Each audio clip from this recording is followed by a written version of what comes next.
All right, welcome back to another week of Called to Homeschool.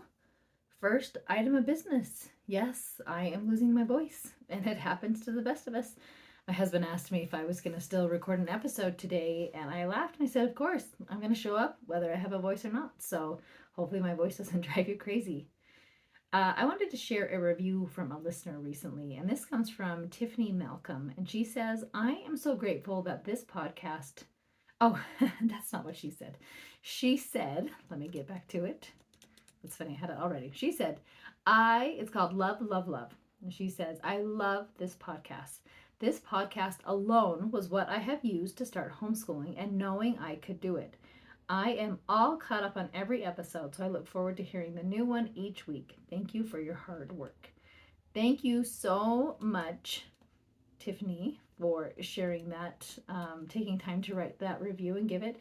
It's just so awesome to see this podcast helping so many people and just to give them the confidence that they need to do it, because all of you can homeschool and a lot of times it's just believing in yourself. So I'm grateful that this podcast was able to help you. So if you have found this podcast helpful to you, I would love for you to go and leave me a 5-star review in iTunes and write a lovely review. I would really appreciate that. I may cough throughout this podcast, and I don't edit things, so just sorry about that. I'll just try to grab a drink. Okay, so I just want to remind you. I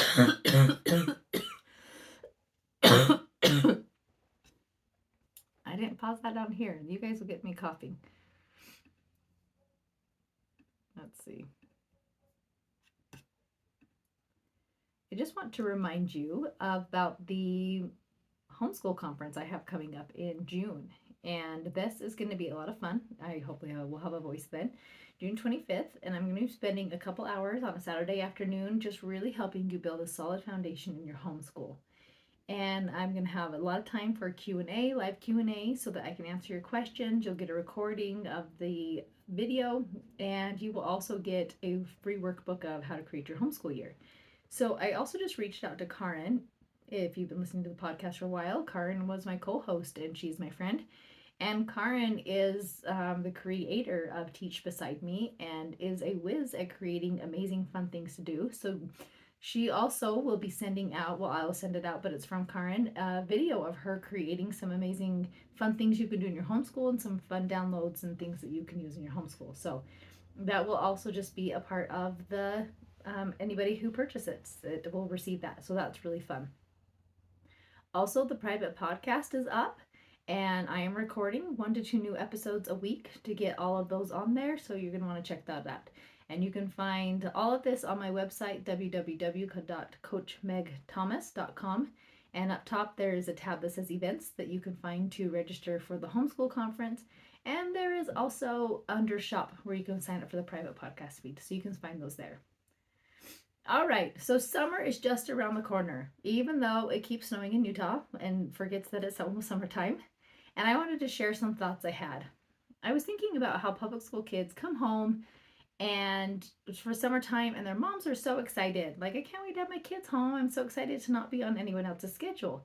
But then by the mid to the end of summer, they're like, whoa, get these kids out of my house. I can't take them anymore. And I've thought a lot about that. Like, why are these feelings? Why this such change of emotion? Why does it swing such the other way? And I've had a couple thoughts about it. And I think it comes down to doing some very simple things. And when these kids are coming home, these simple things get thrown out the window and they don't happen. A lot of mamas throw a schedule out the window when it comes to summer. They let their kids stay up way too late, eat lots of junk food, spend too much time on screens, and then wonder, why in the world are my kids such stinkers? I know too many good-intentioned mamas sit back and want their kids to live it up in the summer and let their kids stay out as late as they want, and then they sleep in till 10 or even noon or even later each day. So this is not me judging anybody for doing this. That just doesn't work for me, because I'm the one who's with them every day, that I don't want this kind of behavior in my home. So I'm going to try to set my children up for success because we're with them all the time. So no judgment to anybody who's doing it, but you can see why, if you're doing that with your kids, why you would want them out, because they're staying up all night and they are doing all these things, which then causes their behavior to be a little bit off. So that's why a lot of mamas are excited to get their kids out when it comes to the school year. So, because we're with our kids all the time, summer and school year time, I wanted to share 4 ideas of things, simple things you can do to create a successful summer. So, the first one is still have a bedtime and a time to get up. Now, you may have a few late nights or your bedtime may get pushed back a little bit later. But overall, encourage your family to keep good sleeping habits by going to bed at a decent hour and getting up by a certain time. Maybe that's now 8 or 9 a.m. instead of 7 or earlier, but helping them keep good habits of taking care of their sleep. I just shared with those Mama's members a few weeks ago about the importance of taking care of your sleep and how much your mood is affected when you are sleep deprived. You are grumpy. Your kids would be grumpy. So it's no wonder why there's a lot of fighting going on when there are too many late nights going on. So if you want to avoid some fighting and create a successful summer, seriously, you need some sleep and your kids need some sleep. Number 2, keep a simple routine. Even in summertime, your house still needs to be cleaned. People still need clean clothes, and food still needs to be made. I encourage you to keep some type of routine in your home during the summer.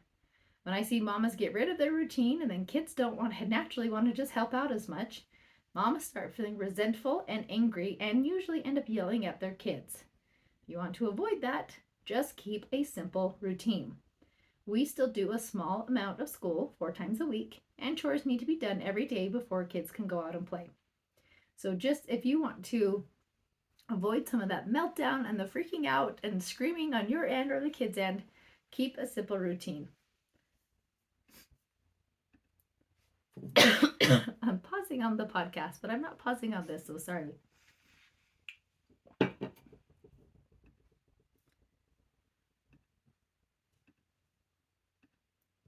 Okay, number 3, be mindful of your food.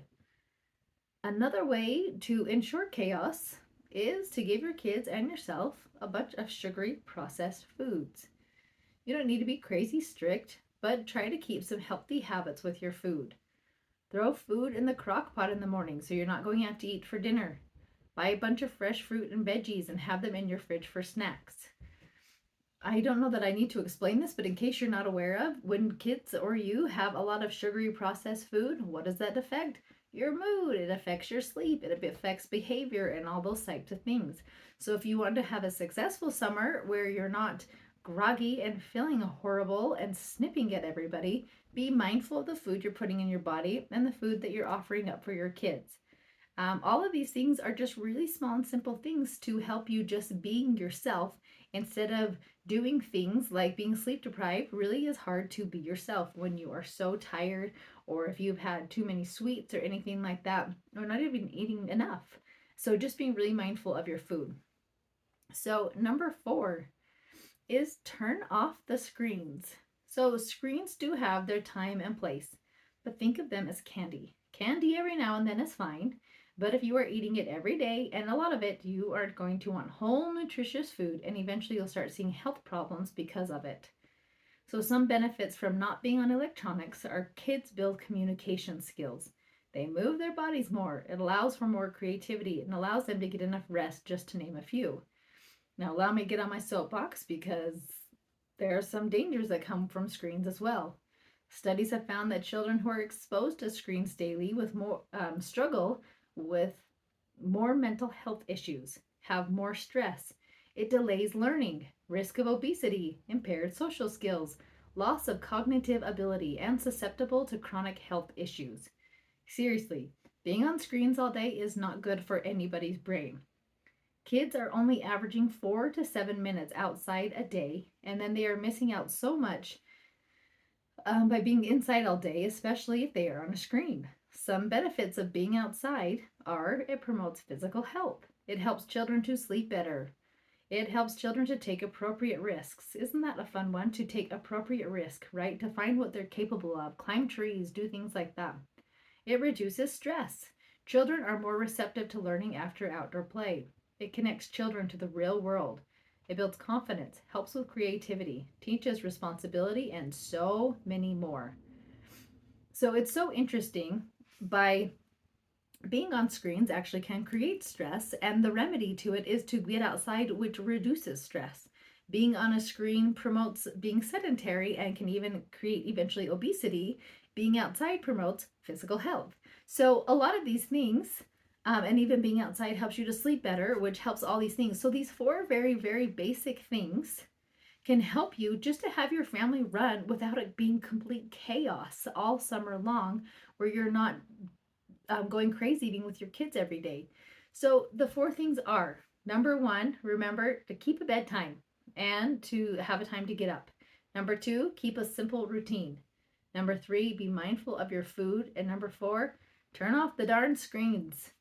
Um, so I want you guys to have an awesome summer and implement these as best as you can, or as much as little as contention as you want. So if you're like, I'd like contention, then by all means do all these things. Don't do any of these things and you will get that contention. But if you were like, I would like to have peace this summer and I don't want as much fighting, then I challenge you to do some of these simple things so that you guys can just have a fun summer and not have a lot of fighting and stuff going on. All right, friends, have an amazing day, and hopefully I'll be back next week with a voice. Have a good one.